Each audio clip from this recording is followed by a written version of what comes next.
In between trips to the beach or however you choose to spend your summer, it's a good idea to pay some attention to your house. During the spring, there's a lot of trees around here that drop seedlings and so forth that can clog your gutters. And of course, our summer rains can be very short but very intense. Summer will be a time when our air conditioners are going to be running frequently.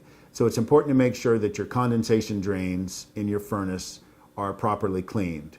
If your condensation drain is clogged, it can cause your AC to shut off. Summertime's a great time, amongst all the other projects you do, is to get your house pressure washed and cleaned to keep it looking fresh. Summer is also a great time to look at our driveways. Whether they're asphalt or concrete, small cracks that develop can allow water to get in during the winter, and when that water freezes, cause damage. So it's a great opportunity to seal either your asphalt or your concrete. So enjoy your summer, but do take some time out for your house.